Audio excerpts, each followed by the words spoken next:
Questwise back here again with another video for you today. Today we're going to talk about the road to GaryCon. That's right, your very own favorite Questwise is going to GaryCon. Now if you don't know what GaryCon is a convention. It takes place in Lake Geneva, Wisconsin, and it's an homage to E. Gary Gygax, who was the creator of Dungeons & Dragons, and where he created the game, and much of the production of the game happened, especially with the early TSR company as well, that produced Dungeons & Dragons and distributed it amongst the world at large. Happens in March every year, from what I understand. And I just made a commitment to my friend Robert, who runs a great number of Facebook pages on D&D and role-playing and miniatures, and I will link to several of his pages down below in the show notes. If you want to check his stuff out at Facebook, great guy. I just made a pledge to him that we would go on this pilgrimage to GaryCon together. It's always been a lifelong dream for me to go and check out Lake Geneva, Wisconsin, and see the house that Gary lived in, and where the source of my passion for role-playing in Dungeons & Dragons was born. I started D&D in 1990, 91, 92, which would have been at the height of the second edition of the game.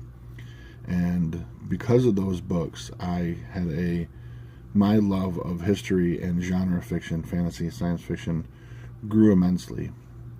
Inside those books would be sidebars, and I'm sure I've talked about this in other videos, but there would be sidebars that would talk about historical figures like Alexander the Great, or mythical figures like Merlin the Magician. And those small sidebars drove me to go and try to find everything I could find written about those figures. And there were lists of books that I had never even heard of before, and so I devoured all that stuff as quickly as I possibly could. And once I realized that history was something I wanted to do with my life and go on to study when I went off to college, it was because of the games like Dungeons & Dragons that really spurred me on to that decision of study. And because of that love for history, my love of trying to figure out and learn about the history of the game I love so much grew as well. And in recent years, with the sort of resurgence of role-playing games and tabletop role-playing games, there's been several people who have written histories about the game as well too, probably way better than I could ever do it myself. But my goal is to learn as much about the history of the game as I could and share that with others through role-playing at the tabletop. And I always wanted to be either a teacher or an author. And I realized that I didn't have the patience for kids, at least in a classroom setting. And I didn't have the wherewithal to write a novel. I didn't have I have a little bit of a attention deficit disorder, I guess, if you will, when it comes to sticking with one story for a long period of time. And thus I found that telling stories through role-playing games was much easier, and it was a much more of suited my style of storytelling. But there's a few, I want to share with you a few books and a little bit of history of the game through my perspective. But there's a few books that some people who have already written some histories on D&D and Dungeons & Dragons at large, and I think you should well check out if you haven't already. The first of these is Of Dice and Men by David Ewalt.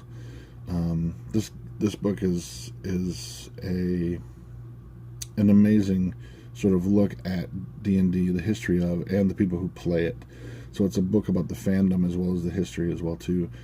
Told in a very lighthearted style. It's easy to read. It's quick. David Ewalt is a great talent for passing along his knowledge of the game and the fandom that's behind the game as well too. So definitely worth checking out. Of Dice and Men. I'm more than positive this is. I picked this up as soon as the day it came out, but more than positive you can pick this up in a paperback format as well. The other one, and this one is probably the beginning and end of all things role-playing is Playing at the World. This is a huge book by John Peterson, and I'll put links to these down below so that you can, or at least the titles, so that you can go and find them yourselves. This book is kind of expensive for a paperback. It's only been published in paperback as far as I can tell. I think it ran at about $30 retail price. But this book is huge, and I've been through it. You know, I flipped through it lots of times. Section I'm reading right now, but this book, it's like a textbook of all things role-playing, and he starts at the very, very beginning of war games and chess, and how the passion and how the game, sort of tabletop role-playing games, were born out of those traditional games of wargaming and things like chess. And he goes into some really in-depth detail about everything from how the guys first met and how they would send letters back and forth to each other, and these newsletters, newszines kind of thing, where of course you're talking way before, you're talking 1973, 1974, 75, somewhere in there, that there was no internet. There, you had to write these, create these zines on a typewriter and then send them out if you had to your friends via the U.S. Postal Service, and wait for a reply to come back. So several weeks and months in between, replies and these kind of things. And then finally, the birth of Gen Con, the original Gen Con, which took place in Lake Geneva, Wisconsin, and the birth of the game that came from there. This is the be all and end all of history behind tabletop role-playing games. If you want to know what it is now, like I said, it does read like a textbook. It's a little bit on the heavy side, so if you're looking for something a little bit more lighter and just want a brief overview of the game and the fandom, I would go with Of Dice and Men. But if you really want an in-depth look at the game and the history of where it came from and where it is, up to pretty recent anyway, Playing at the World by John Peterson. Now, for me, where did I want to look at today I want to talk about the history of the game as it sort of pertains to me, and hopefully maybe you guys have some of the similar experiences with the game that I had, and maybe not. Maybe you have a totally different perspective on the game. I've met a lot of people on YouTube and Facebook and elsewhere in Google Plus who are not fans of D&D. They're fans of role-playing, and they love tabletop role-playing games, but don't like D&D for whatever reason. And that's fine. But you have to at least acknowledge the fact that D&D was the father of all role-playing. The modern aspect of role-playing would not be where it is today had it not been for D&D. We would not have things like World of Warcraft or any of those massively online played role-playing games that we would have today if it had not been for D&D. If you want to know where the history of critical hits came from, D&D. If you want to know the history behind where ability checks and saving throws came from, D&D. All these things is spurred out of D&D and stuff. Now, as we have it today in the 5th edition of Dungeons and Dragons, things have changed a lot over the years, very drastically, in fact, over several different editions. Today, I just want to talk about two early of those editions, and show you a little bit of how things have changed. A lot of times today, people have been kind of fed up with what they call crunchy rules, role-playing rules, and that being that there are too many rules, and that these things get in the way of telling a great story. Now, to some extent, I agree with that. To some extent, I do. Sometimes I don't. I like a level of depth to my role-playing rules, but you're right. I do want the flexibility to tell a great story. So there's been this drive for to go to a rules-light role-playing games. These very thin, these very small booklets. And I did a whole video on small format RPGs, and you can go check that out. I'll put the link in below on my channel as well. But And I love all those games as well too. And sometimes it's great because they're easy to carry with you to conventions. They're great to do one-shots with. But I feel like sometimes when I want a full campaign, when I want a big, in-depth campaign, I want a lot of depth in my book. And I don't want to have to... I don't mind doing research for certain things, but I would like to have some of those things sort of already researched for me. And I'll show you what I mean when I get to the second book. But the first ones I want to talk about, this is and I always get these two confused, but just give me just a second. This is the Holmes Edition, not the Moldvay Edition, but this is the Holmes Edition of Dungeons & Dragons. This is the beginner's book, their basic rules, and the expert rules. So this takes you to, I think, level 3. This takes you to like level 10 or something. Been a while since I've played these games. These are what I would call sort of, in the day that they came out, and I'm talking, this was in 81 when this edition of this one came out. This would be what would be called Rules Light today. The books are very thin.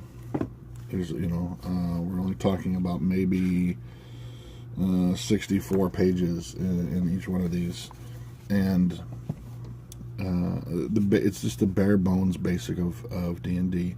Now, this is sort of from what I understand, and again from learning from John Peterson and some of his videos and some of his talks, and especially in this book, Playing at the World, this came out and ran concurrent to the white box, the old original box that had the 3 booklets inside and the dice and the crayon where you had to fill in the dice and stuff with.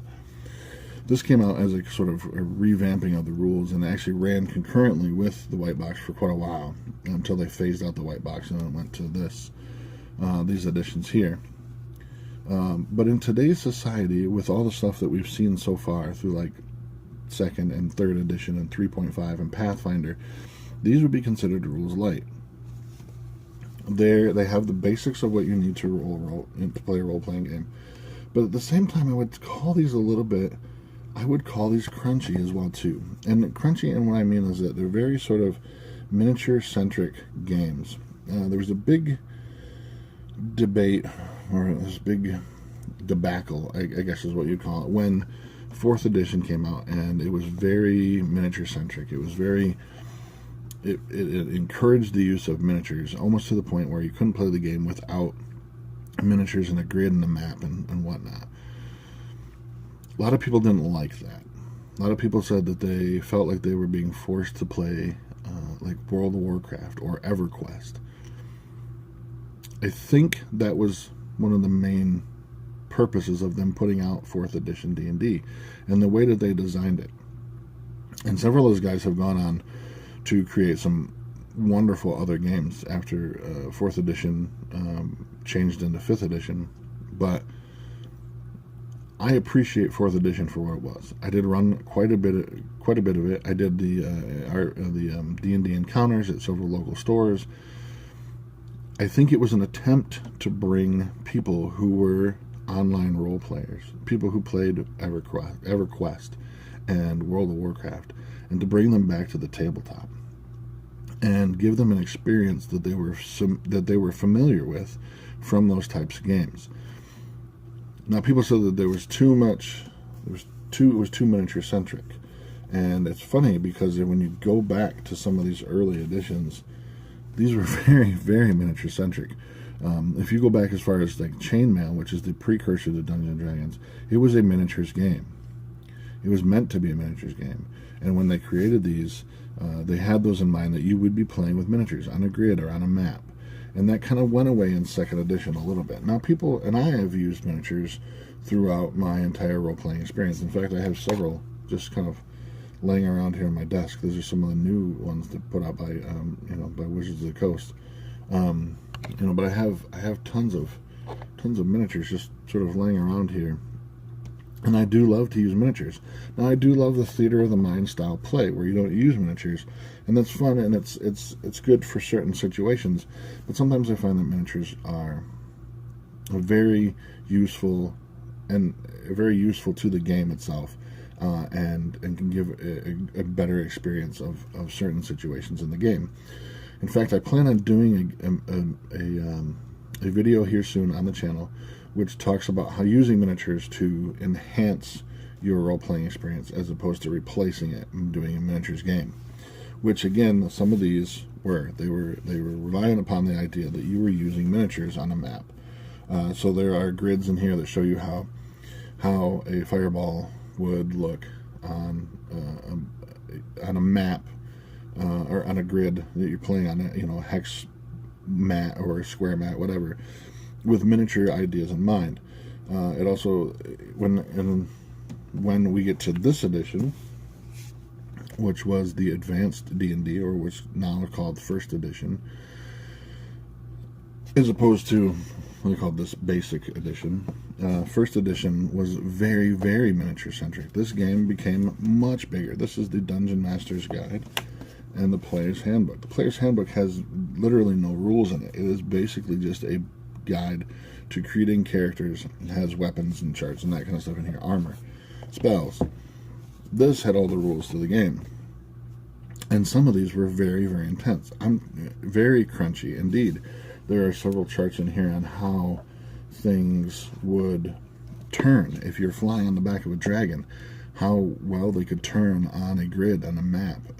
So very, very crunchy when it came to miniature-esque ideas. I think second edition was the first edition, at least in my opinion, that sort of steered away from that. In fact, most of the rules were designed to not sort of incorporate miniatures, and then they later came out with a supplement for using miniatures and specifically in the game, and give you rules for more of a mass combat sort of situation. When 4th edition went back to that, people were kind of up in arms about the idea that it was so miniature-centric, and it kind of makes me chuckle a little bit, because all that miniature-centricness was born out of these early editions of the game, and they simply went back to that in a way to sort of like give the experience. And I call 4th edition, lightheartedly, I call it the plug-and-play edition, because it was designed to be very much like an emulation of games like World of Warcraft and EverQuest and such. So, when people call 4th edition too crunchy or too miniature-centric, it makes me laugh a little bit. Once we moved on from there into 5th edition and into Pathfinder, which became the 3.75, there was a lot of crunch in there. Less miniature-centric, but a lot more options. And when I say crunch, I mean so many options that it sometimes takes a long time to create characters and to play a complete game, because there's so many charts and tables and things and bits and bobs and feats and skills and stuff to keep track of. In a more rules-light type situation like this, there was less to keep track of. In fact, I think there's it's not in this one. The character sheet at one point, it fit on like a half a sheet of paper. I thought one of these had it in there. I could be completely wrong. I think I am completely wrong. The character sheet was literally just a half a sheet of paper, so there wasn't a lot of record keeping to keep track of. But the idea that there was a lot of more miniature-centric idea to that, and less of a crunchy nature of keeping track of record keeping of skills and abilities and such. What I find that's really interesting about first edition is that there's, while it being very miniature-centric and while it being sort of crunchy, I find that there's a sort of openness to this game. And what I find really, really interesting, and let me show you what I'm talking about here, when they do a lot of work for you. So there are lists of things in here like, of course, monsters and stuff, but there's also a list of like herbs for various different things. So there's an entire 2 pages of a list of herbs that talk about, stomach ailments or acne and things that can solve that. That's a lot of depth for me. I like that that's there. I don't have to do a lot of research. If the characters really want to get into a depth storyline behind a character who's come down with some kind of disease that affects his stomach ailments, You know, I don't have to go and try to figure out herbalism from the Middle Ages. They did that kind of stuff for me in here. And that's just one small example of what they did. But what I wanted to show you here, if I can find it, and I thought was really interesting, and this I haven't seen this since first edition, to be honest with you. I'm never going to find it now. It's going to be horrible, and I'm wasting your time by flipping through a book here.